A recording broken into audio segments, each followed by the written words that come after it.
Glycosyl transferase.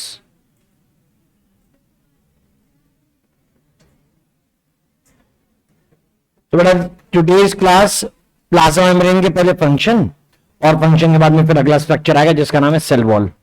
Cell wall से आगे organelles चालू होती है तो उनकी लिस्ट सेपरेटली। हमने पिछली क्लास में जो टॉपिक पढ़े हैं वो मेम्ब्रेन के कंपोजिशन के बारे में थे। मेम्ब्रेन जो हम लोगों ने पढ़ी है दैट इज आरबीसी की प्लाज्मा मेम्ब्रेन, वह आरबीसी की प्लाज्मा मेम्ब्रेन है। और आरबीसी की प्लाज्मा मेम्ब्रेन में हम लोगों ने पढ़ा है कि प्रोटीन का परसेंटेज 52% प्रोटीन और 40% लिपिड्स हैं। हम लोगों ने फंक्शन पढ़े, प्रोटीन मेम्ब्रेन को क्या प्रोवाइड कर रहे हैं, इलास्टिसिटी, और लिपिड्स ने क्या प्रोवाइड करी है, फ्लूइडिटी।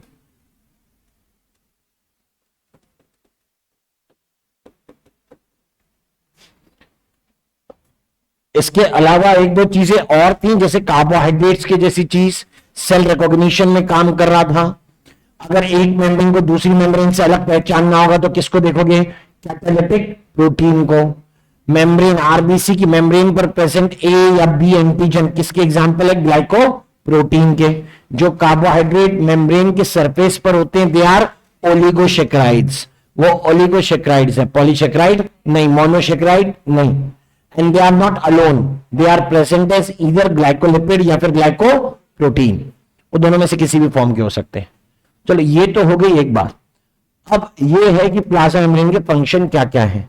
तो जैसा हम लोग डिस्कस कर भी रहे थे पिछली क्लास में,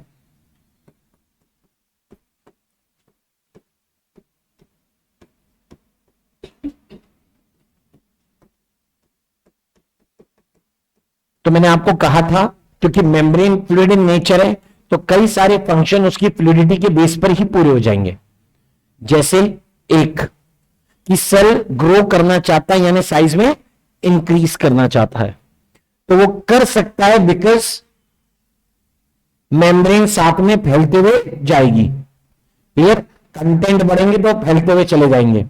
तो जब हम लोग इस तरीके से फैलने की बात, तुम इधर आ जाओ भैया पाटीदार साहब। अरे सूरज पाटीदार एक ही है, सही पहचान रहा हूं।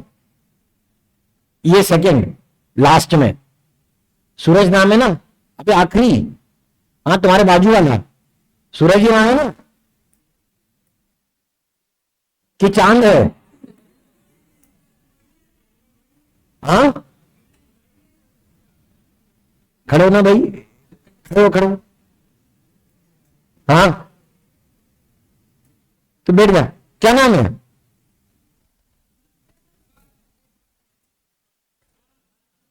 इरफान पठान। अच्छा यूसुफ लोकसभा में चले गए तुम इधर आ गए।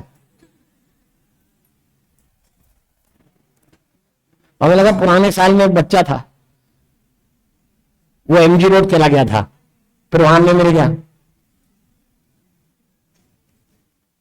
वो पिछले बार भी ऐसे ही थे, आज आ रहे हैं कल नहीं आ रहे हैं, तो उसको लगा कि हर बार ऐसे ही चल जाएगा। बदनसीब बेचारा, मैं फिर से मिल गया उसको, आया ही नहीं। उसको लगा मैं फिर छपूंगा, बार बार कैसे कोई बेइज्जती कराएगा, अच्छा लगता है नहीं लगता ना। बस ये समझ लें चेहरे जितने ना इधर डाउनलोड हो गए पूरे के पूरे, कुछ कुछ के नाम भी आ जाएंगे। अब फिर उसके बाद इधर उधर कहीं भटकते हुए दिखे मैं इग्नोर कर दूंगा, लेकिन यहां नहीं दिखे और फिर कहीं और दिख गए तो फिर नहीं करूंगा। समझ गए, रेगुलरिटी बहुत जरूरी है। रेगुलर आइए, बढ़िया है, मत पढ़ाई करोगे, आओ मस्त बैठो, लोगों से मिलो, बातचीत करो, दिल खुश रहता है। अकेले जिंदगी कब तक कटेगी, ठीक है। तो इसलिए आइए, बिल्कुल आइए, ठीक है। इस बहाने पढ़ाई भी हो जाएगी। तो कोई कहे ना कहां जा रहे हो जब बैग लेके निकलो, तो ये मत कहना कोचिंग जा रहे हैं, क्या कहना है, पढ़ने जा रहे हैं। अब बाकी तुम कहीं भी जा रहे हो, बोल के क्या आना, पढ़ने जा रहे हैं। कोचिंग मत बोलना, बोलना पढ़ने जा रहे हैं। लोगों का चेहरा देखना, कितने गर्व से देखेंगे तुम्हें, कितना बढ़िया एक्सप्रेशन देंगे, उन्हें लगे कितना अच्छा बच्चा है। जब पूछता हूं तब पढ़ने जा रहा है। मिसाल देंगे तुम्हारी अपने बच्चों को, देख रोज पढ़ने जाता है, तुम्हारा नहीं भी होगा ना तो भी मिसाल देंगे, देख वो रोज जाता था, उसका निवत तेरा कहां से होगा।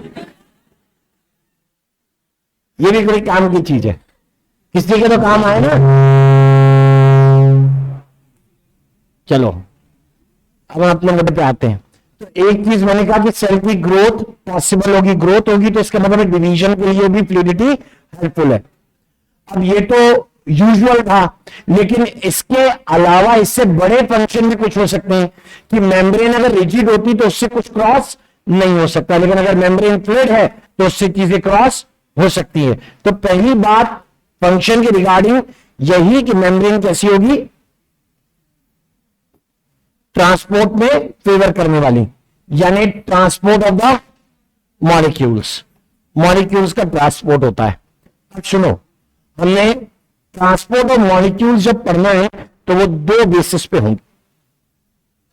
पहला क्राइटेरिया देख, ट्रांसपोर्ट ऑफ मॉलिक्यूल हो रहा है और हम इसे मेंशन कर रहे हैं, एक अलोंग द कंसेंट्रेशन, एक होगा अलोंग द कंसेंट्रेशन ग्रेडियंट, मतलब ज्यादा से कम की तरफ, अलोंग द कंसेंट्रेशन ग्रेडियंट, या इसी को दूसरे वर्ड में लिखोगे तो बोलोगे डाउन हिल। इसी को दूसरे वर्ड में लिखते हैं तो उससे लिखेंगे डाउन हिल ट्रांसपोर्ट। एक दूसरा जो होगा उसे कहेंगे अगेंस्ट द कंसेंट्रेशन ग्रेडियंट, यानी ये हो जाएगा अप हिल, ये अप हिल कहलाएगा।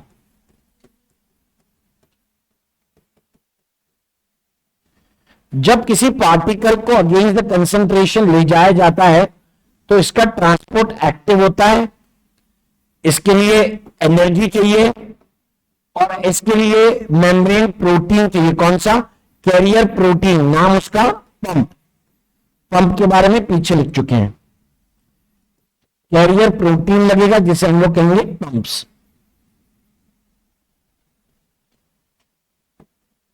एक है डाउनहिल, डाउनहिल ट्रांसपोर्ट जो होगा वो पैसिव होगा,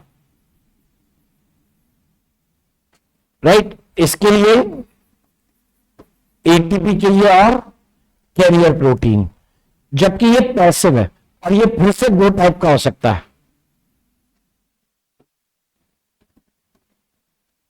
एक जिसे लिखोगे सिंपल डिफ्यूजन और दूसरा जिसे लिखेंगे फैसिलिटेटेड डिफ्यूजन। फैसिलिटेटेड डिफ्यूजन में नो एनर्जी, एनर्जी तो नहीं चाहिए लेकिन कैरियर प्रोटीन लगते हैं। जो कैरियर प्रोटीन यहां लगेंगे उनका नाम है, या तो बोलोगे पोरेंस या फिर होंगे चैनल्स। दोनों के एग्जाम्पल है भाई, इसका example sodium potassium exchange pump.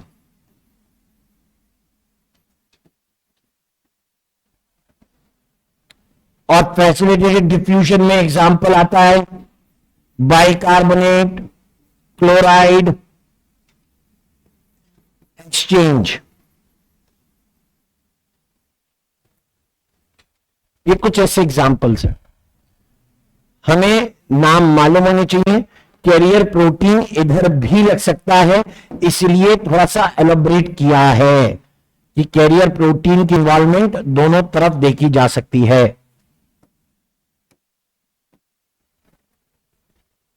बाकी नहीं, सिंपल डिफ्यूजन मतलब ऐसे ही बह जाना, फैल जाना।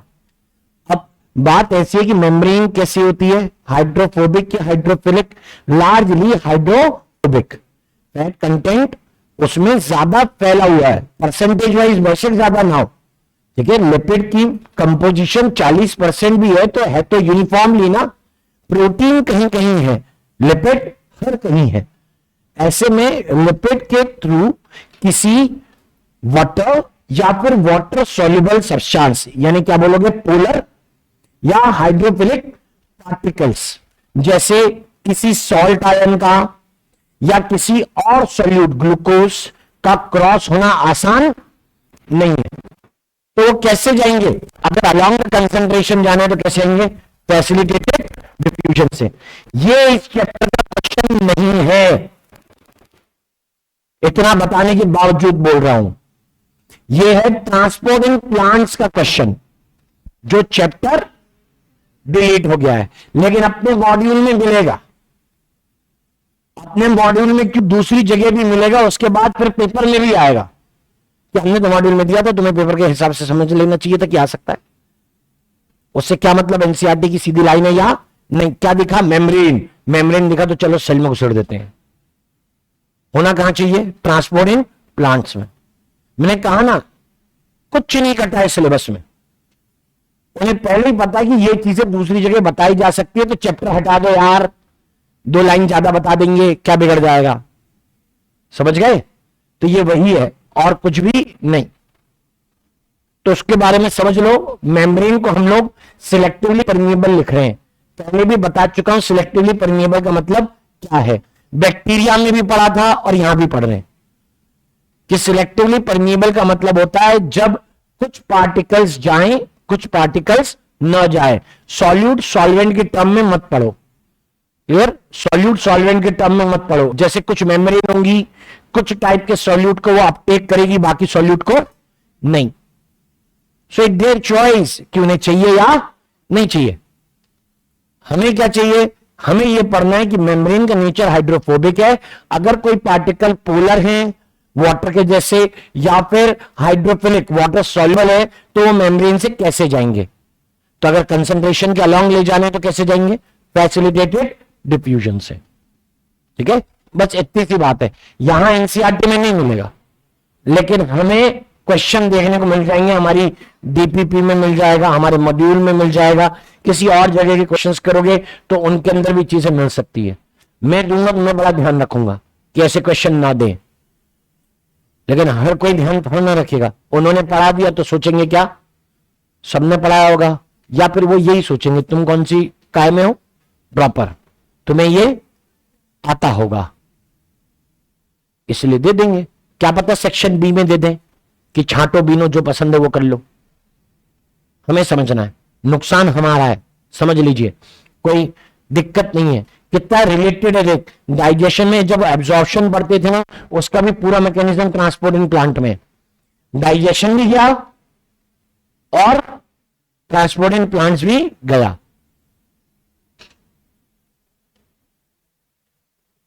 सिलेबस के लिए हम कुछ नहीं कर सकते। बात सुनिए, मेम्ब्रेन लार्जली कैसी है? इज लार्जली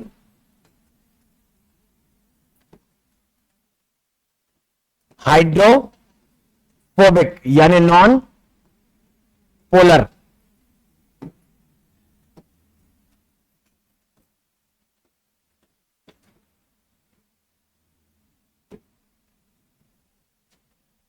राइट, ये नॉन पोलर है। और दूसरा, इसी के बारे में समझो, अगर ऐसा कुछ है तो इसका मतलब है कि जो पार्टिकल कैसे होंगे,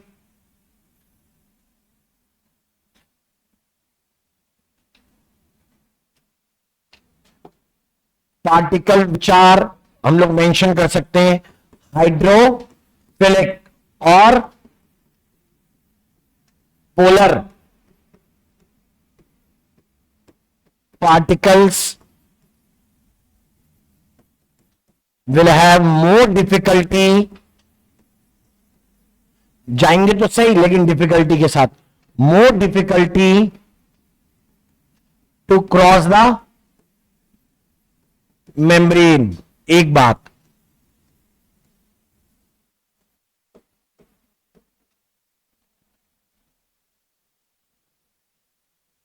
जैसे for example like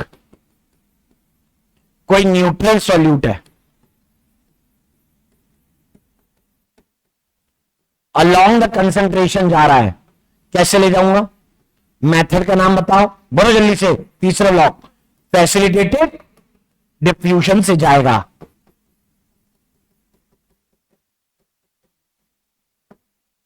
charge particle भी हो सकता है ऐसा, अभी लिखा ना,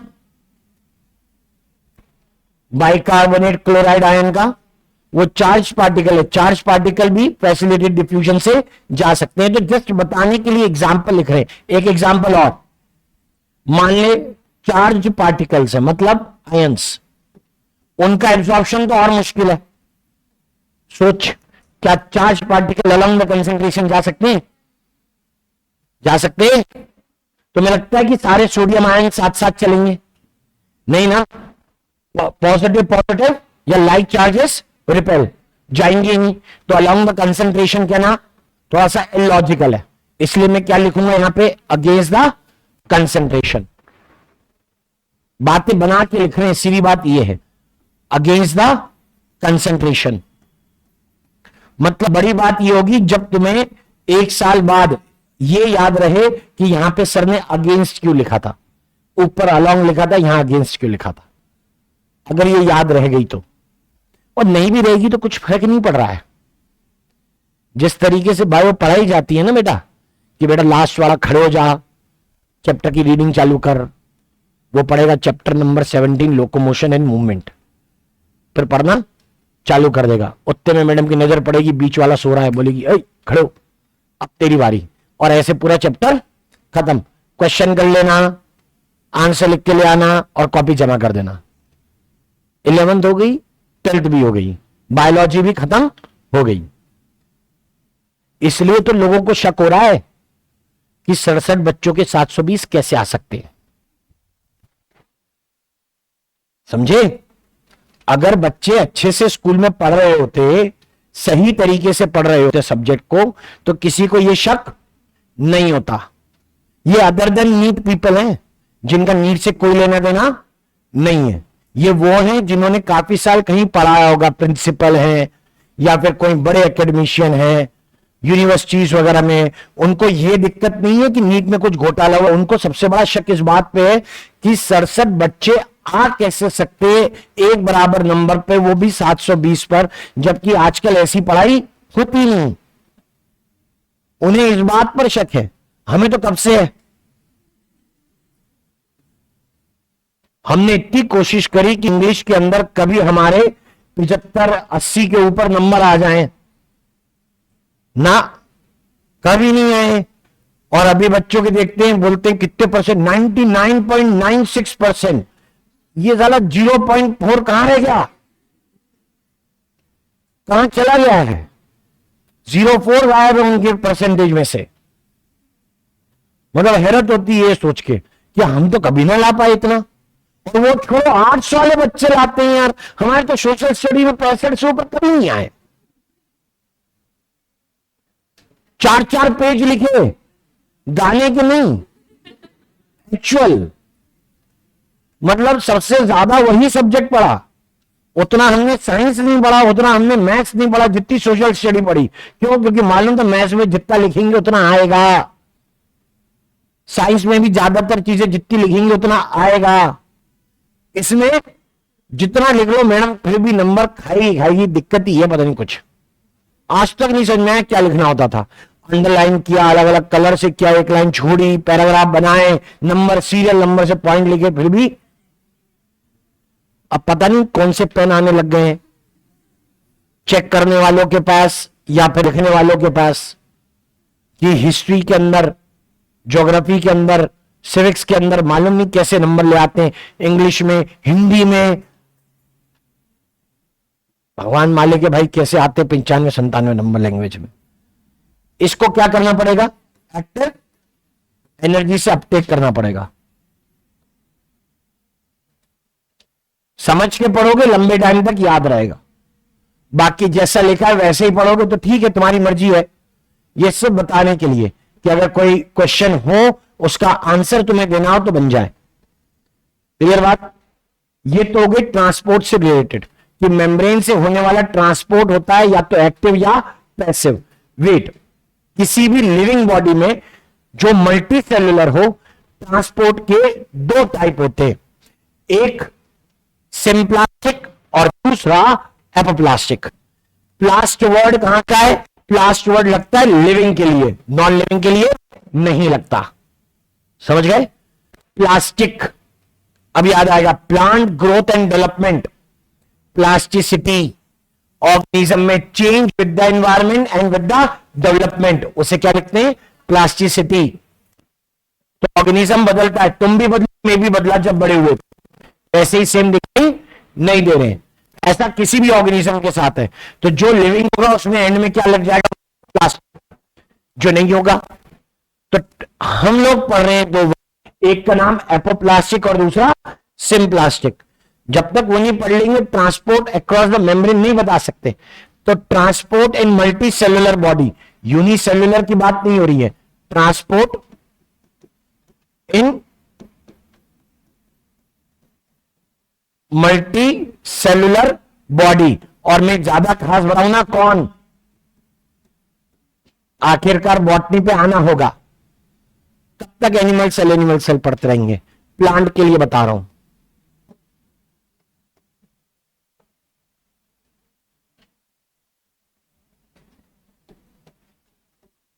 बताया मैंने दो टाइप, एक मैं जिसे कह रहा हूं सिम प्लास्टिक, याद रहे, plasticity,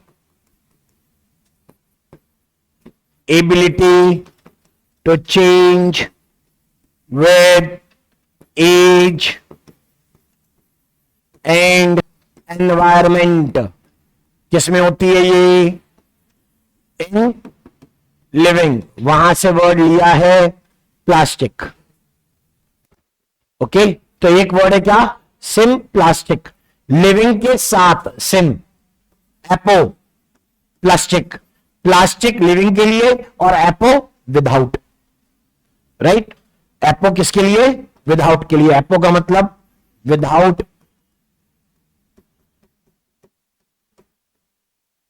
living, SIM plastic along with living।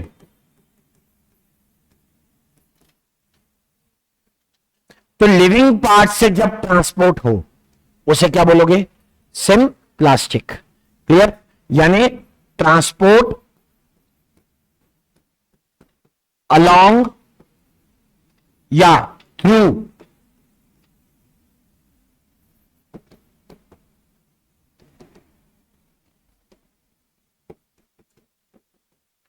Living parts, उसे क्या बोलेंगे? SIM plastic. एग्जाम्पल बताता हूं, अगर साइटोप्लाज्म से होकर कोई चीज क्रॉस कर रही है, क्या बोलोगे? SIM plastic. ठीक है, जैसे एक हो गया प्लाज्मा मेम्ब्रेन को क्रॉस किया, सिम प्लास्टिक। सेल से सेल को क्रॉस किया, ट्रांस मेम्ब्रेन, इधर मेम्ब्रेन से घुसा, साइटोप्लाज्म चला, फिर वापस मेम्ब्रेन से बाहर, फिर क्या बोलेंगे उसको? Trans membrane.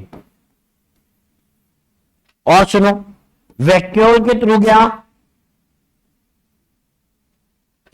ये सारी चीजें कैसी है? SIM plastic. एक वर्ड बढ़ा रहा हूं, एड ऑन, जिसको आगे डिफाइन करना है, उसे कहेंगे प्लाज्मो डेस्मेटा। ये आगे डिफाइन होगा। उधर सुनो, जब ट्रांसपोर्ट डेड पोर्शन से होता है, ट्रांसपोर्ट अलोंग डेड रीजन्स, तो उसे बोलेंगे एपोप्लास्टिक। क्या क्या है उसमें देखो,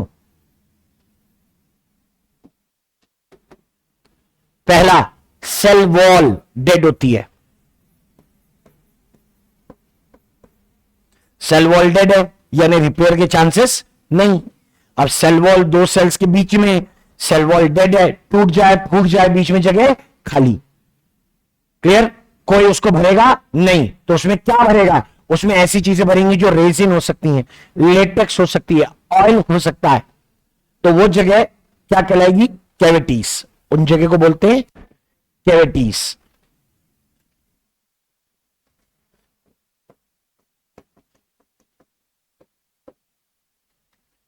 जाइलम ट्रेकीड और जाइलम वेसल, जहां से वाटर और मिनरल का ट्रांसपोर्ट होता है, दोनों ही कैसे dead. Xylem vessels and tracheids, इन्हीं को हम लोग लिखते हैं ट्रेकियरी एलिमेंट्स। दूसरे टॉपिक में काम आएंगे, एनाटॉमी है ना। कुछ एग्जाम्पल्स, हमें इससे मतलब था, the transport along plasma membrane is one symplastic, either active और पैसिव। होगा कैसा, सिम्प्लास्टिक होगा, हमें सिम्प्लास्टिक वर्ड से मतलब था, एपोप्लास्टिक तो जस्ट बोल दिया है।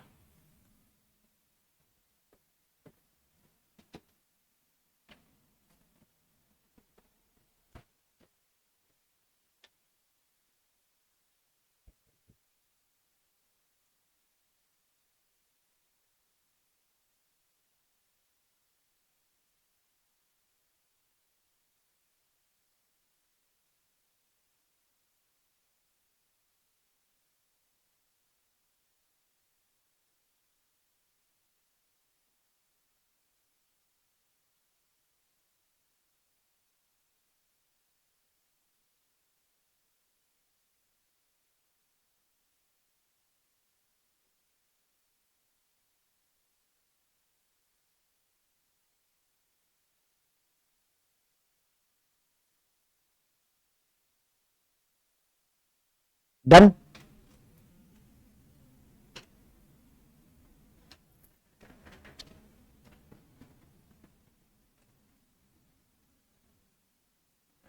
अब दूसरे फंक्शन हमने पढ़े थे लास्ट क्लास में, डिस्कशन कर रहे थे कि वॉल इलास्टिक नेचर की और फ्लूइड नेचर की है, तो सेल ग्रो करेगा, डिवीजन करेगा या जंक्शन बनाएगा, ये सब इसी पॉसिबिलिटी के कारण है क्योंकि मेम्ब्रेन कैसी है, फ्लूइड, राइट। नेक्स्ट वही, कुछ मेम्ब्रेन से बाहर जाना है यानी सेक्रीट होना है, that is also made possible by the same factors, उसी के कारण हो पाता है। ये हुआ, अरे जवाब दें।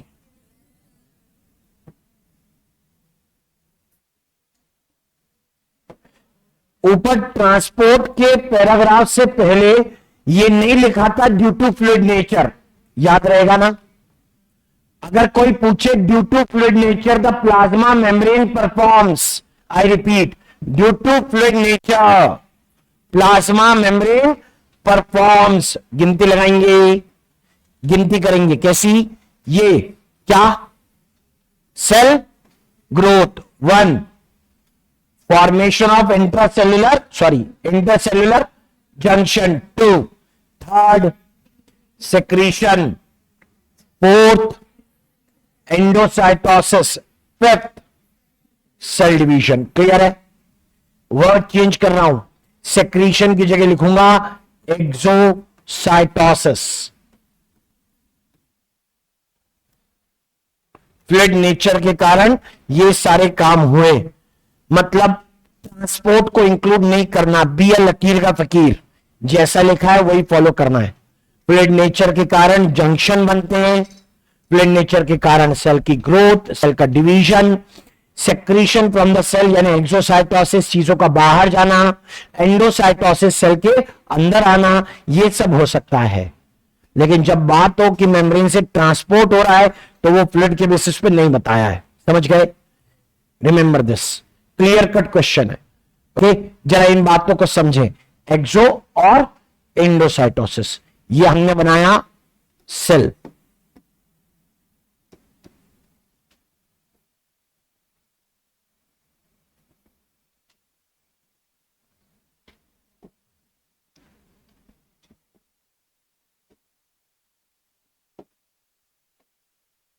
सेल के अंदर कुछ है,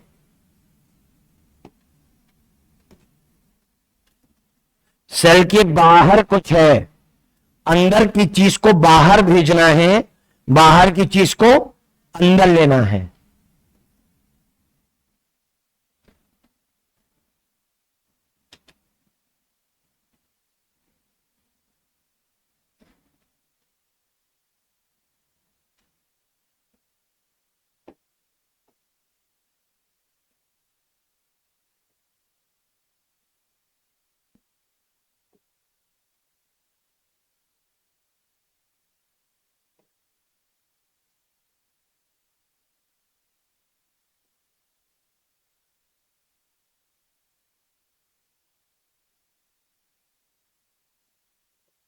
ये बाहर चला गया और ये अंदर आ गया।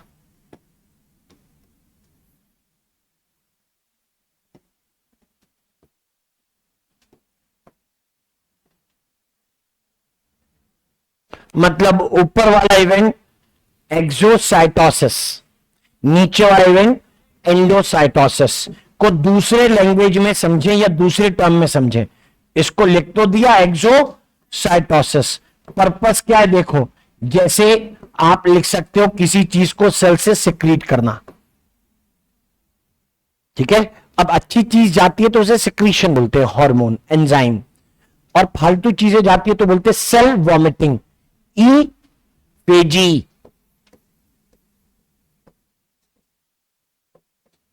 Cell vomit.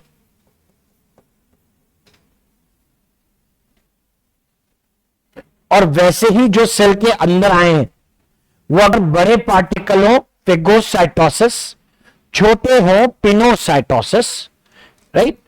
अंदर आना एंडोसाइटोसिस, यानी सेल ईटिंग या सेल ड्रिंकिंग। जब लिखा pinocytosis means small particles are engulfed, तो सेल ड्रिंकिंग पिनोसाइटोसिस है। फेगोसाइटोसिस मतलब सेल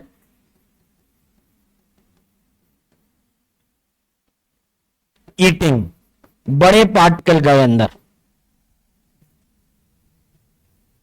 तो ये इसी से रिलेटेड है। एक्टिविटीज पढ़ते हैं, फेगोसाइटोसिस, मैक्रोफेजेस, ठीक है। या this is how the amoeba is getting particles from outside.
Done.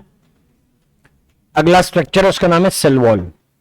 अगर कोई पूछे कि रॉबर्ट हुक ने क्या देखा, तो जो डेफिनेशन ऑफ सेल है उसने सेल टर्म दिया था।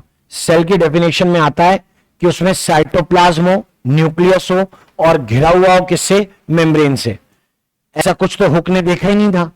हुक ने तो जो देखा था वो एक्चुअल में क्या है, वॉल, राइट। हुक ने जो एक्चुअल देखी है वो सेल वॉल थी। अब उस सेल वॉल को ज्यादा एलॉबरेट तरीके से हम लोग देख सकते हैं। वी हैव बेटर डिवाइसेस, हमारे पास ज्यादा अच्छे तरीके। और ये बेटर डिवाइसेस की बात हम लोग करते हैं, इस तरीके की चीजें जब मेंशन करी जाती है तो हम कहते हैं कि दैट जब सेल वॉल के स्ट्रक्चर को पढ़ा तो हमने ऑब्जर्व किया कि दैट वो 3 डायमेंशनल दिखाई पड़ रही है, मतलब सीडी टाइप्स। सेल वॉल ऐसी दिख रही है जैसे सीडी टाइप्स हो।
ये देख ले भाई, ऐसा अपीयरेंस आएगा जैसे हम लोग कह रहे हैं कोई 3D स्ट्रक्चर होता हो।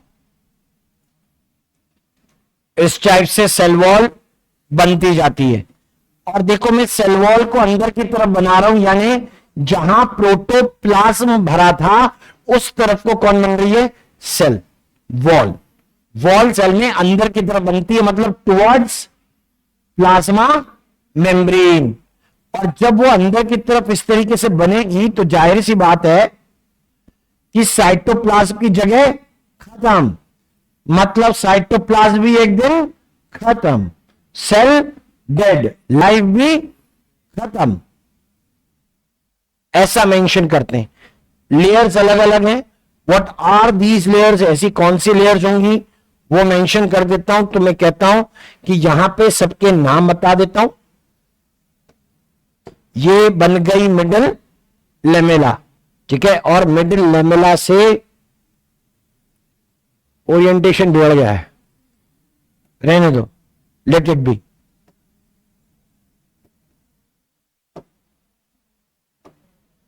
This is next primary wall. ये प्राइमरी वॉल, प्राइमरी वॉल से ऊपर बढ़ते हैं, that will be secondary wall की layer 1।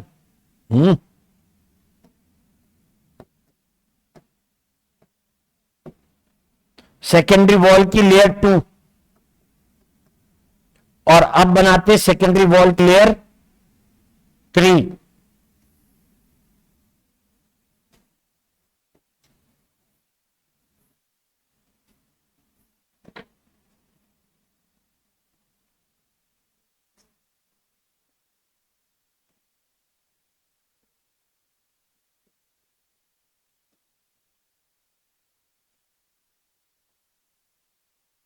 Means this kind of structure is going to appear as three dimensional. जब ये थ्री डायमेंशनल टाइप का कुछ दिखाई दे रहा है तो यानी आप ये बात कहते हो कि ये जो स्ट्रक्चर है इसलिए थ्री डायमेंशनल है क्योंकि स्ट्रक्चरल मटेरियल मतलब ईंटें किसी दीवार में अलग अलग प्लेन पर रखी हुई है, डिजाइन बना ले। एक ईंट ऐसे लगाएंगे, दूसरी हमने इसके आगे ऐसे लगा दी, इसके ऊपर वाली ईंट ऐसे लगा दी, तो वो स्ट्रक्चर भी आड़ा टेढ़ा ही बनेगा ना। ये भी ऐसे ही है, because the structural components in this wall are arranged in different planes, this structure of the cell wall is appearing three dimensional. वो थ्री डायमेंशनल दिखाई देता है। अब जो भी चीजें इस वॉल के अंदर हैं, जो भी पार्ट्स हैं, उनके नाम बता देते हैं। जैसे यहां हुआ उसका नाम है मिडिल लेमेला, बीच की दीवार ये नहीं है, ये है क्योंकि इसके उधर एक और एक रूम है, राइट। तो इसको क्या बोलेंगे, बीच की दीवार, मिडिल लैमेला। यानी दो सेल के बीच में सेल वॉल की वो लेयर जो ग्लू की तरह काम करे उसे हम लोग क्या बोलते हैं, मिडिल लैमेला। यानी अगर मिडिल लैमेला टूटी, दो सेल का साथ छूटा, राइट। अब जैसे एज बढ़ेगी प्लांट की या ऑर्गन की, तो टाइम के साथ सेल वॉल, मैंने कहा ना डेड है, जिसमें रिपेयर की कोई संभावना नहीं है, तो टाइम के साथ सेल वॉल भी डिसॉल्व होगी, मिडिल लैमेला टूट रही होगी। काय की बनी है बाद में, अभी बात यह है कि सेल वॉल क्या हो रही है, गल रही है या खत्म हो रही है, डीजेनरेट कर रही है, तो स्ट्रक्चर लूज पड़ने लगेंगे। फॉर एग्जाम्पल राइपन फ्रूट्स, कोई भी पके हुए फल होते हैं, पिलपिले पड़ जाते हैं। इंग्लिश में बोलूंगा तो इंपैक्ट नहीं आएगा, इसलिए हिंदी में बोल रहा हूं कि पके टमाटर पिलपिले पड़ गए, सॉफ्टनिंग ऑफ राइपन टोमेटोज या राइपन टोमेटोज बिकम पिलपिले, बिकॉज मिडिल लैमेला क्या हो रही है, डिसॉल्व। यानी अगर मिडिल लैमेला को डिसॉल्व होने से रोक लिया तो टमाटर को आप लंबे टाइम तक स्टोर कर सकते हो। अब वो बायोटेक्नोलॉजी है, वो मैं नहीं करूंगा, ठीक है, मेरा तो काम था बताना। वैसे इस मिडिल लैमेला में चीजें प्रेजेंट होती है, प्राइमरीली कैल्शियम पेक्टेट, दूसरा है मैग्नीशियम पेक्टेट। कैल्शियम बड़ा हार्ड मटेरियल है, जैसे अपने दांत, आसानी से कोई चीज उसको खराब नहीं कर सकती, बहुत मेहनत लगेगी तुम्हें अपने दांत खराब करने के लिए, तुम्हें लगातार मीठा खाना होगा, व्यंजन नहीं करना होगा, पानी भी नहीं पीना, तब जाके शायद तुम्हारे दांत क्या हो, कीड़े लग जाएं। नहीं तो कैल्शियम जैसी चीज को कोई ऑर्गेनिज्म तोड़ नहीं पाया आसानी से। तो यानी मिडिल लैमेला भी प्रोटेक्टिव है कि सेल वॉल की ये लेयर प्रोटेक्टिव हुई, इसलिए पके हुए फल जल्दी खराब होते, कीड़ा लग जाता है, कच्चे फलों में जल्दी नहीं लगेगा कीड़ा। कारण मैंने बताया ना, मिडिल लैमेला जब हार्ड है, टफ है, अपनी जगह पे बनी हुई, तो प्रोटेक्टिव लेयर की तरह काम करेगी। मिडिल लैमेला से अंदर की तरफ जो लेयर बनी उसका नाम है प्राइमरी वॉल। वॉल शब्द इसी नाम से चालू हुआ है, मिडिल लैमेला तक तो वॉल वर्ड है ही नहीं। इसका मतलब ये नहीं कि सेल वॉल में मिडिल लैमेला इंक्लूडेड नहीं है, it is the integral part, वो है। प्राइमरी वॉल अंदर की तरफ बनी है, ठीक है, और प्राइमरी वॉल के बाद जो लेयर्स बनी है वो कैसी है, सेकेंडरी वॉल।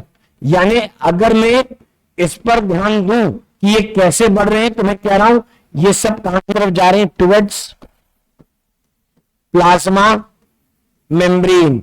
यानी कोई सीक्वेंस दे दे तो लगा पाओगे, बाहर से अंदर की तरफ middle lamella, primary wall, secondary wall, plasma membrane. यानी secondary wall is formed outside to plasma membrane, inside to primary wall, right. ऐसा नहीं कि सेकेंडरी है तो बाहर होगी ना, बाद में बनी है, कहां होगी, अंदर। मिडिल लैमेला बीच की दीवार है। अब तुम्हें बाजू वाले के शोर से दिक्कत है और तुम्हें उसमें उसको बोलने की हिम्मत नहीं कि आवाज आ रही है चुप रहो, तो क्या करना पड़ेगा, दीवार मोटी, उसके तरफ से तो कर नहीं सकते, किसकी तरफ से करोगे, अपनी तरफ से करोगे ना, यानी कहां की तरफ बढ़ोगे, इनवर्ड्स। तो वॉल इनवर्ड्स मोटी हो रही है। जब कोई चीज मोटी हो रही है, मास बढ़ रहा है, साइज बढ़ रहा है, यानी क्या कर रहा है, ग्रोथ, ठीक है। तब क्या कर रहा है वो, ग्रोथ टुवर्ड्स प्लाज्मा मेम्ब्रेन। हम लिख रहे हैं सेल वॉल ग्रोज कहां की तरफ, towards plasma membrane, plasma membrane की तरफ बढ़ती है, यानी सेंटर की तरफ बढ़ती है। अंदर जो खाली जगह यहां होगी, अंदर जो खाली जगह होगी उसको क्या बोलोगे? उसको हम बोलेंगे ल्यूमन। वैसे जिसमें सेकेंडरी वॉल बन जाती है ना, वहां प्लाज्मा मेम्ब्रेन बचती नहीं और वहां प्राइमरी वॉल क्लियरली दिखती नहीं। कहां इतनी मोटी है, कहां इतनी छोटी है, दिखेगी क्या? नहीं। यानी when the secondary wall is formed, the primary wall is less prominent. When secondary wall is formed, the cell is dead, और डेड के पास प्लाज्मा मेम्ब्रेन नहीं होती। राइट? इतनी बातें सेल वॉल किस में, वो सारी चीजें पढ़नी है, और कंपोजिशन ऑफ सेल वॉल पढ़ना है। पहले सेल वॉल किस किस में है वो समझ लेते हैं। जिसमें भी मिल रहा है वो देखो।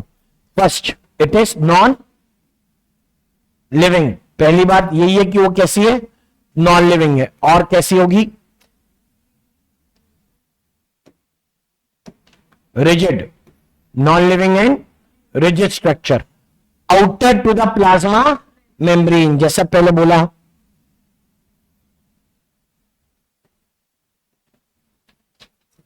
जैसा कि मैंने पहले बोला था, outer to the plasma membrane of fungi and plants. देख, एक लिखा है, दो लिखा है। बैक्टीरिया तो भूल ही गए। बोलो सेल वॉल कितने किंगडम्स में मिलती है? अब हमने वो चैप्टर पढ़ा ही नहीं है। सेकेंड चैप्टर एनसीईआरटी 11th बता रहा है कि किस किस में सेल वॉल मिलेगी, कौन से किंगडम में मिलेगी। मैं मेंशन करता हूं यहां पे किंगडम्स के नाम। अभी के हिसाब से कितने किंगडम्स हैं? 5। इन 5 किंगडम को हम लोग ऐसे लिखते हैं। पहले लिखेंगे प्लांटी, फिर एनिमेलिया। ये ऐसे ही लिखना है। इससे पहले इस चैप्टर तक पहुंचे, उससे पहले तक ये सीक्वेंस याद हो जाए। एडोकॉन, प्लांटी, एनिमेलिया। फिर लिखोगे third protista, fourth Monera, fifth fungi. कोई मेरे से पूछे तो मैं आंसर दे सकता हूं कि सेल वॉल इनमें से कितने में होती है? प्लस। नहीं होती है, माइनस। प्लांटी में होती है प्लस, एनिमेलिया में होती है माइनस, प्रोटिस्टा में प्लस, मोनेरा में प्लस, फंजाई में प्लस। लेकिन कुछ ऐसे मेंबर एक्सेप्शन में मिल जाएंगे या फिर पॉसिबल है जहां पर प्रोटिस्टा में सेल वॉल नहीं है। क्लियर? प्रोटिस्टा में दोनों केसेस है, मोनेरा में यूजुअली नहीं है। माइकोप्लाज्मा एक केस है, उसको डिस्कस मत करो, उसको एज एक्सेप्शन ही मानिए। मतलब as per kingdoms how many are there? 1, 2, 3 और 4। As per kingdom plants, fungi. Bacteria बोले तो मोनेरा। राइट? ये भी हो गया। ये एल्गी नहीं दिया है, एक्चुअली एल्गी सेपरेटेड है या स्प्लिटेड है, प्लांटी में, प्रोटिस्टा में और मोनेरा में। एल्गी वर्ड अब केवल एनसीईआरटी की किताब में एग्जिस्ट करता है, टेक्निकली अब उसका एग्जिस्टेंस नहीं है, क्योंकि एल्गी के मेंबर को उनकी कॉम्प्लेक्सिटी, सेल टाइप के बेसिस पे प्रोकैरियोट, यूकैरियोट में बांटा, यूनिसेलुलर, मल्टीसेलुलर में बांटा। तो now algae are into 3 different kingdoms. Right? अब वो 3 अलग अलग किंगडम के मेंबर है। तो जो प्लांटी में वो प्लांट कहलाएंगे, जो प्रोटिस्ट में होंगे प्रोटिस्टन एल्गी है, और जो मोनेरा में होंगे उन्हें बैक्टीरिया के जैसे मानेंगे, जैसे ब्लू ग्रीन एल्गी माने साइनो बैक्टीरिया। राइट? तो खैर, हमने किंगडम्स के बेसिस पे बात कर ली, हमने यहां सेल टाइप पे बात कर ली कि कितनी जगह पर सेल वॉल है। इंटरेस्टिंग बात जानने की, जो उन्होंने पूरी लिस्ट बना के दी है, वो सेलुलोज पढ़, गैलेक्टन, मैनन पढ़, या फिर सेलुलोज के अलावा हेमी सेलुलोज, पेक्टिन वर्ड पढ़ो, काइटिन पढ़ो या पेप्टिडो ग्लाइकन पढ़ो। ये जितने टिक लगे ना, सबके सब पॉलीसेकेराइड्स हैं, ऑल ऑफ देम। मतलब जिनके पास में भी सेल वॉल है, उसका एक कंटेंट कौन? पॉलीसेकेराइड। उसके साथ दूसरी चीजें हो सकती हैं, जैसे बैक्टीरिया में लिपिड, जैसे एल्गी में मिनरल्स, CaCO3। नहीं तो कुछ एग्जाम्पल है जिनमें SiO2 सिलिका, राइट। तो these are the things that we need to remember.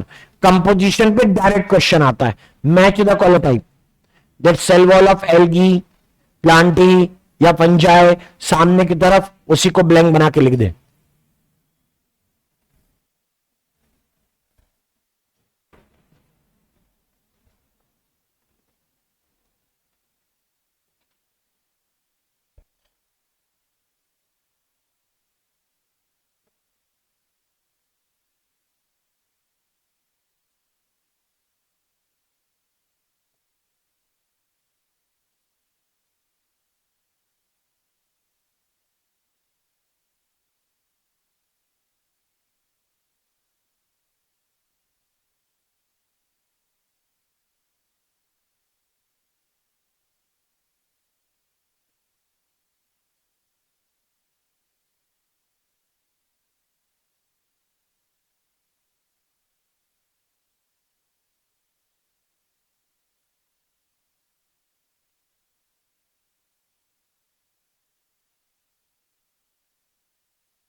Done. चलो कंपोजिशन पढ़ेंगे अलग अलग लेयर में क्या क्या होता है। We are going to study the cell wall of plants, हमें इनके बारे में पढ़ना है कि प्लांट की सेल वॉल में क्या क्या चीजें कहां प्रेजेंट है। जो स्ट्रक्चर हम लोगों ने ये बनाया है ये भी प्लांट सेल वॉल का ही है।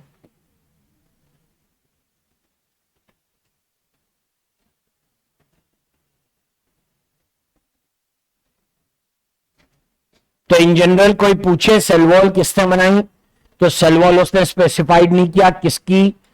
तो इन जनरल अगर बताना हो तो मैं जनरल क्वेश्चन का जनरल आंसर बोल दूंगा, पॉलीसेकेराइड ने बनाई। ठीक है, टू बी टिपिकल पूछे तो अगर वो पूछना चाह रहा है तो जाहिर सी बात है कौन से सेल का पूछना चाह रहा होगा, प्लांट। ठीक है, जब क्वेश्चन सिर्फ सेल वॉल का आए तो शायद प्लांट के लिए पूछ रहा है।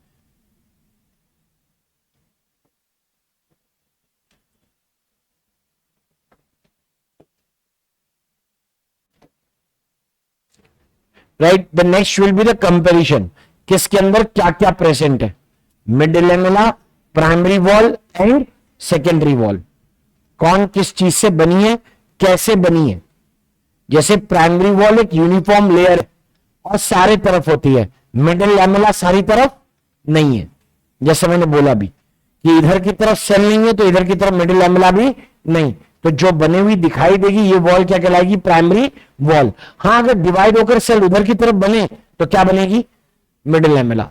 अब मिडिल लैमेला होगी outside to the primary wall. तो middle lamella is something which is share between adjacent cells. Primary wall और सेकेंडरी वॉल एक्सक्लूसिव होती है।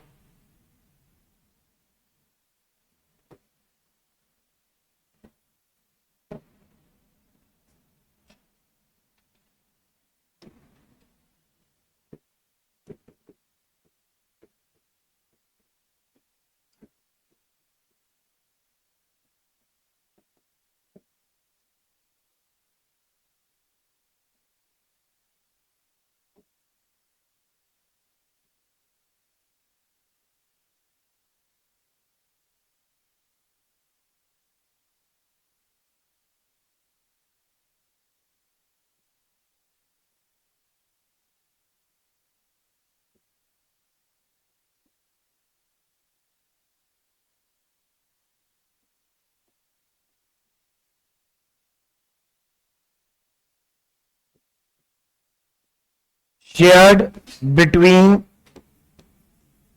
adjacent cells, therefore as glue between cells के बीच का glue है।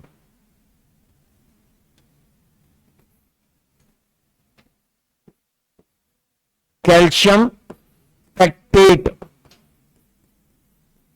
more than magnesium pectate।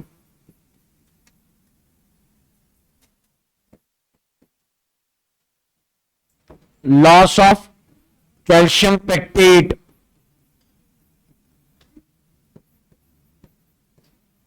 causes loosening of cells। या याद रखिए tomato become पिलपिले। Primary wall की बात करें,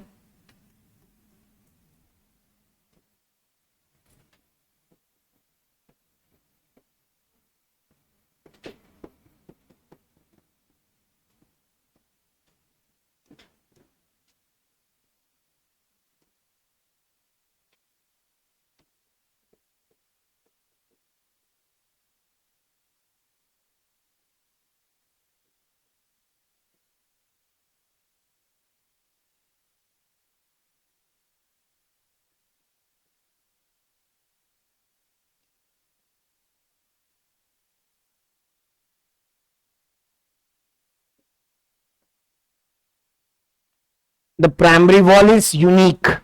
It is exclusive for the cell formed inside to the middle lamella। अंदर की तरफ बनी है, एक्सक्लूसिव है, बाजू वालों से शेयर नहीं करते हैं।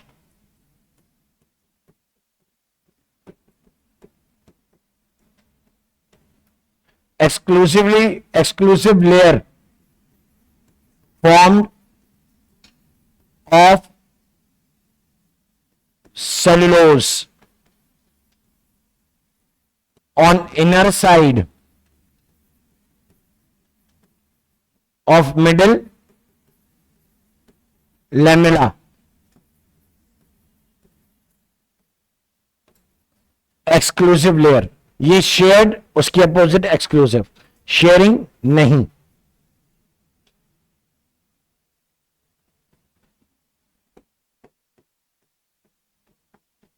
Less prominent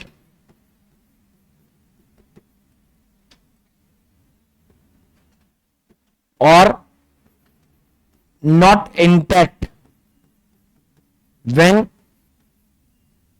secondary wall is formed। और सेकेंडरी वॉल सब में नहीं है, लेकिन जहां भी है वो कैसी है, exclusive layer formed by non-uniform deposition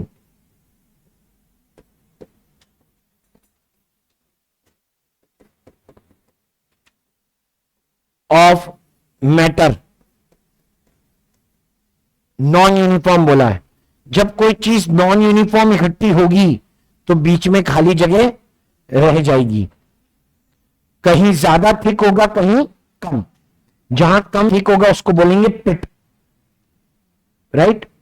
thick है लेकिन कम, उसको बोलेंगे पिट। या जैसे सड़क में गड्ढे हो जाते हैं, तो पहले सड़क थी, जहां से थिकनिंग कम हो गई वो जगह क्या हो गई, पिट। तो यानी आप कहते हो कि पिट का अकरेंस सेकेंडरी वॉल में कॉमन है, प्राइमरी वॉल में नहीं। यहां पिट का मतलब अनइवननेस है, क्लियर, परफोरेशन नहीं, खिड़की दरवाजे नहीं है, वो दीवार का वो हिस्सा है जहां पे प्लास्टर ठीक से नहीं हुआ है। Therefore, pits are more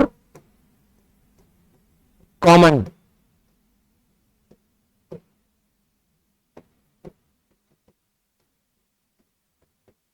thickest layer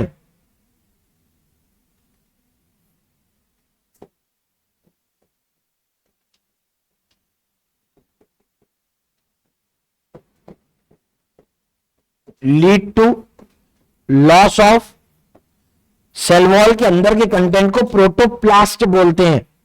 इसलिए अगर किसी प्लांट, किसी फंगस, बैक्टीरिया की सेल वॉल चली गई तो जो बचा वो protoplast. Lead to loss of protoplast मतलब बिकम्स डेड, सेल कैसा हो गया, डेड है।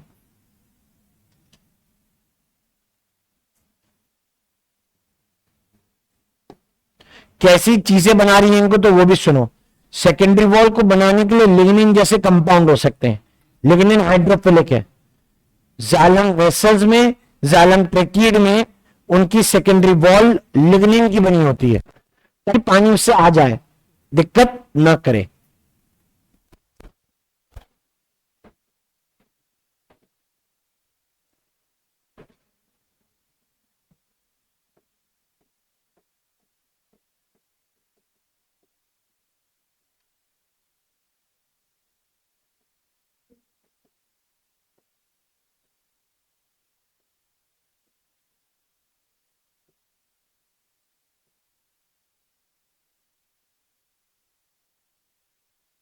Lignin is hydrophilic, suberin hydrophobic होता है।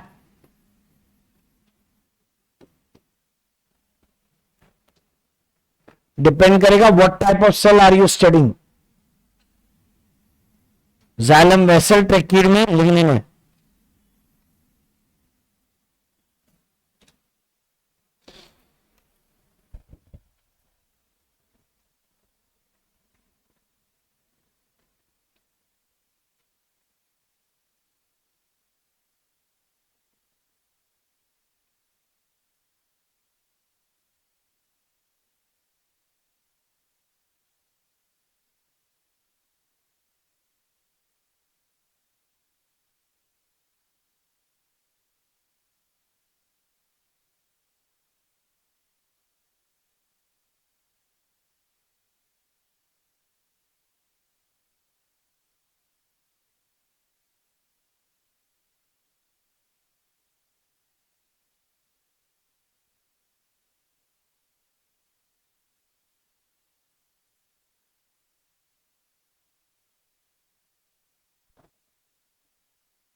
डन। सेल वॉल की फंक्शन के ऊपर ज्यादा क्वेश्चन पॉसिबल है रेदर देन कुछ और। तो फंक्शन जैसे बैक्टीरिया के फंक्शन आइडेंटिफाई किए थे बैक्टीरिया की सेल वॉल के, एक क्या था शेप, दूसरा क्या था प्रोटेक्शन, राइट, प्रोटेक्शन का ऐसे बर्स्टिंग एंड कोलैप्सिंग, और भी कुछ था,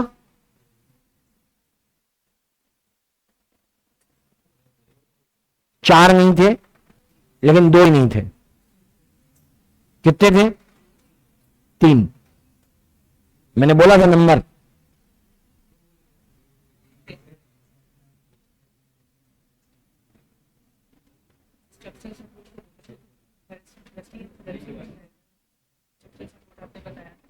दो बोले थे तीन, पक्का,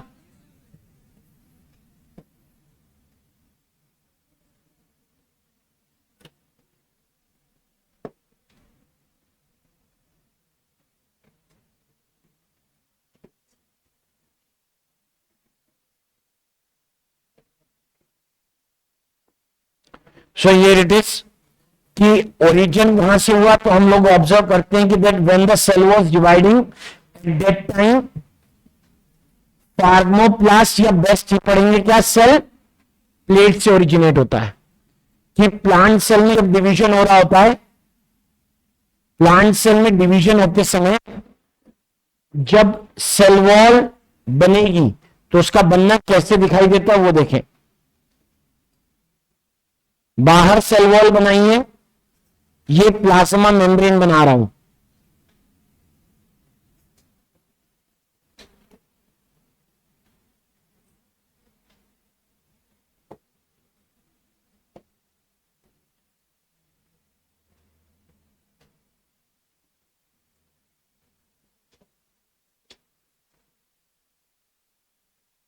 न्यूक्लियस दोनों के बंद के वापस आ गए nucleus, the thing is how this cytoplasmic content is getting separated, ये साइटोप्लाज्मिक कंटेंट अलग कैसे हुआ, तो हम ऑब्जर्व करते हैं कि यहां पर कुछ स्ट्रक्चर बनेंगे, ये कहां की तरफ जा रहे हैं, बाहर की तरफ,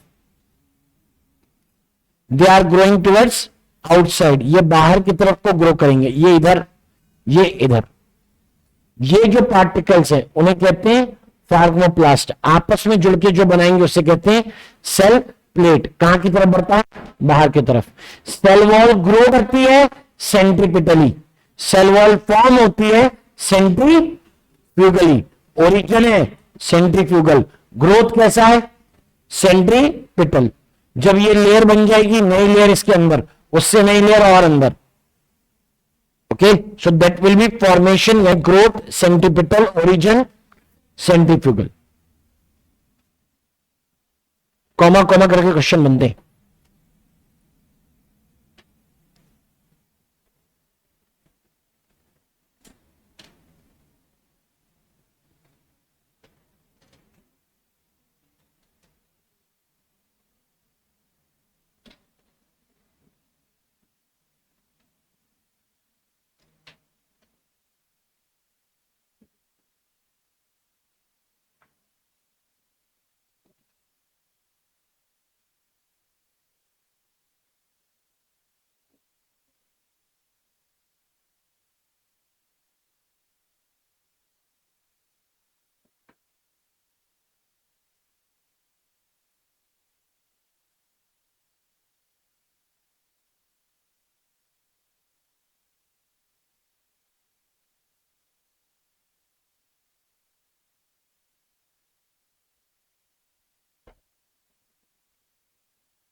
फिजिक्स में जो होता है वो इसमें भी होता है, फोर्स जो सेंटर से अवे की तरफ लगेगी सेंट्रीफ्यूगल, तो यानी जो चीज सेंटर से अपोजिट बाहर की तरफ को बनती है टुवर्ड्स पेरिफेरी सेंट्रीफ्यूगल, जो सेंटर की तरफ आएगी वो सेंट्रीपिटल। सेल वॉल थिक होकर सेंटर की तरफ आ रही है तो सेल वॉल की ग्रोथ सेंट्रीपिटल। जब सेल वॉल बन रही है तो अवे फ्रॉम द सेंटर बन रही है, सेंट्रीफ्यूगल।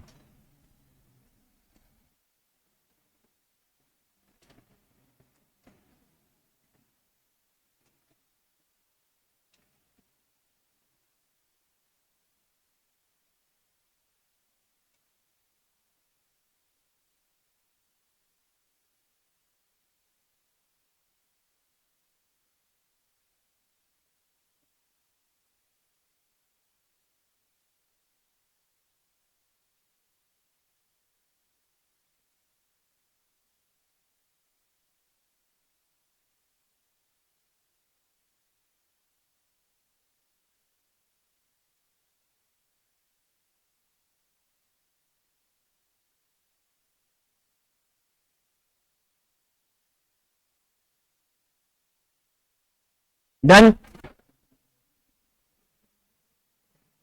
अब जरा कंपेयर कर ही लेते हैं, इधर है ही, आए वापस आ जाएंगे।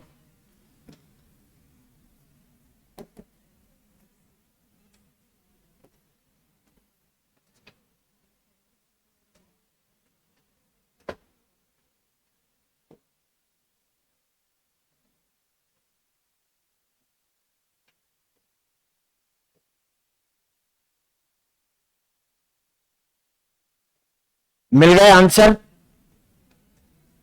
क्या मिला answer?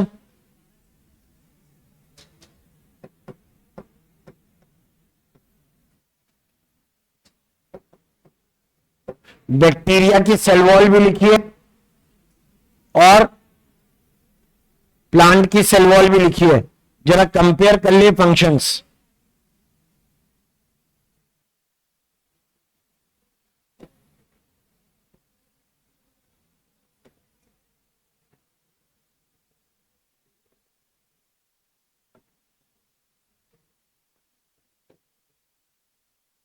This is it. One क्या लिखा था, देख देख बैक्टीरिया में, शेप ऑफ द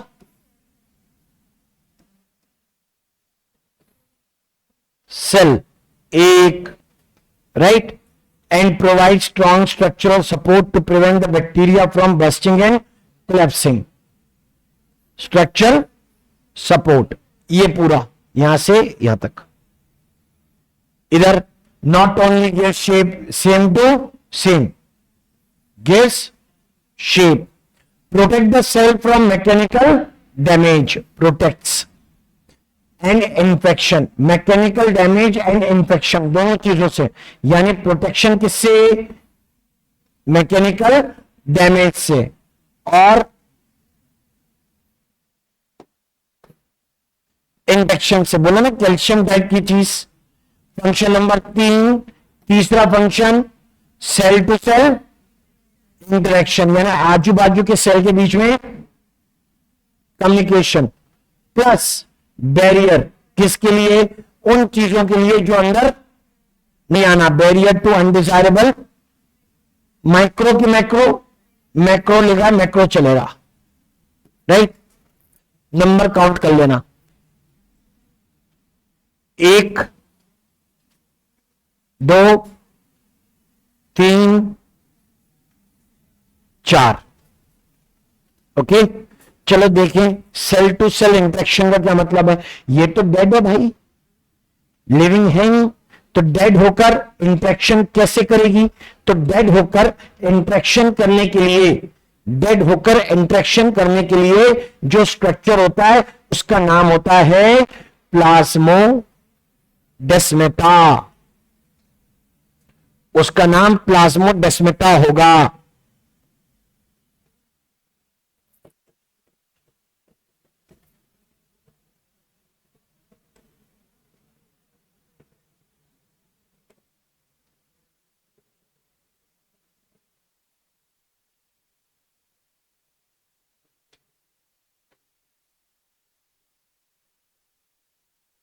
सारे सेल छोड़ के किसको देखो? बीच वाले सेल पे ध्यान दो। बीच वाले सेल के पास जो भी चीजें खास हैं उसके ऊपर ध्यान देंगे। हमने कहा ये जो चल रही है ये लाइन, ये है मिडिल, हाँ जो कॉमन होती है वो मिडिल लैमेला होती है। इधर भी होगी, एक मिनट, यहां भी होगी, यहां नहीं, यहां भी होगी, यहां भी होगी, होने दो। हमें किससे मतलब, यानी अंदर वाली लेयर को क्या बोलोगे? Primary wall. व्हाइट वाली कौन हो गई? Primary wall. आगे भी सुनो, प्राइमरी वॉल से अंदर, प्राइमरी वॉल से अंदर जो लेयर है वो कौन आती है? Plasma membrane. लिविंग सेल में, डेड में नहीं। अरे पीछे क्या लिखा है? Cell to cell interaction. कौन से सेल इंटरेक्ट करेंगे? जो मर गए क्या इंटरेक्ट करेंगे? मुर्दे बात नहीं करते, ठीक है। लाश बोलती है, ये फॉरेंसिक में आता है, अभी टाइम है उसको पढ़ने के लिए, अभी हमारे लिए मुर्दे बात नहीं करते। तो इसका मतलब है कि हम लोगों को पहले समझ लेना चाहिए अंदर क्या बनी? मेम्ब्रेन। ये मेम्ब्रेन देखो, ठीक है, ये यहां से आई, ओके, यहां गई, फिर लौट भी रही है, ये वापस आई, फिर इधर आई, फिर इधर चली गई। प्लाज्मा मेम्ब्रेन कवरिंग होती है प्रोटोप्लाज्म की, यानी आप कहते हो कि दैट ये भी कैसा लेयर है? लिविंग। ये देखो, इसका मतलब है कि एक सेल से दूसरे सेल में मेम्ब्रेन की कंटिन्यूटी है, बिल्कुल है। ये जो एक सेल से दूसरे सेल में मेम्ब्रेन जा रही है ना, एक सेल से दूसरे सेल में मेम्ब्रेन जा रही है ना, ये इसका नाम है desmotubule, right. This is continuity of membrane from one cell to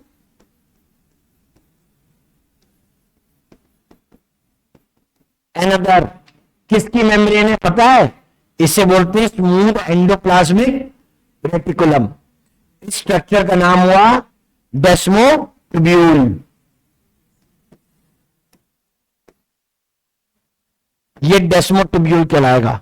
one thing done. और ये डेस्मोटुब्यूल है, प्रोटोप्लाज्म एक से दूसरे में जा रहा है, लेकिन इसके आजू बाजू में सिक्योरिटी के लिए पुलिया बनी हुई है। ये लो, ये बन गई ये। अब ये स्ट्रक्चर कहलाएगा प्लाज्मोडेस्मेटा।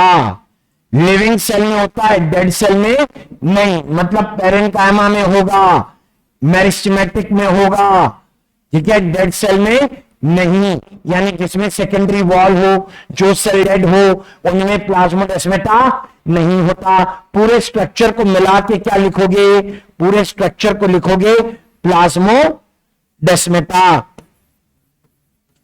किसके थ्रू गई है? किसको ट्रांसवर्स किया है? प्लाज्मोडेस्मेटा इज प्रोटोप्लाज्मिक ट्रांसवर्सल या प्रोटोप्लाज्मिक ब्रिज। और ट्रांसवर्सल समझते हो? मैथ याद आ रही है? पढ़ी थी ट्रांसवर्सल, जो पैरेलल लाइन की ट्रांसवर्सल जो उनको क्रॉस करती है। ट्रांसवर्सल अक्रॉस, किसके क्रॉस है? एक मिडल लेमेला, समझ जाओगे। एंड 1 डिग्री मतलब प्राइमरी वॉल, समझ जाएंगे। यानी कौन नहीं है? सेकेंडरी वॉल नहीं है, और मेम्ब्रेन खुद उससे जा ही रही है। तो ये प्लाज्मोडेस्मेटा का काम क्या है? ट्रांसपोर्ट। कौन सा? Symplastic, apoplastic? सिम्प्लास्टिक। यही होता है सेल टू सेल इंटरेक्शन। सामान आएगा जाएगा, लेकिन ऑर्गेनल क्रॉस नहीं करेंगे। ऐसा नहीं कि इधर से न्यूक्लियस निकला उधर निकल गया कि चलो जाकर आते हैं, ऐसा नहीं है। इतना बड़ा भी स्ट्रक्चर नहीं होता। So that is in the living cell only, dead cell में नहीं। जिनमें सेकेंडरी वॉल हो या जो डेड हो, there is no plasmodesmata. They don't have and they don't need interaction. उनको इंटरेक्शन नहीं चाहिए, राइट। बस ये चीज है हमें पढ़नी है। सेल ऑर्गेनल्स, पहला नंबर आएगा endo membrane system. This we'll do in the next class. Thank you.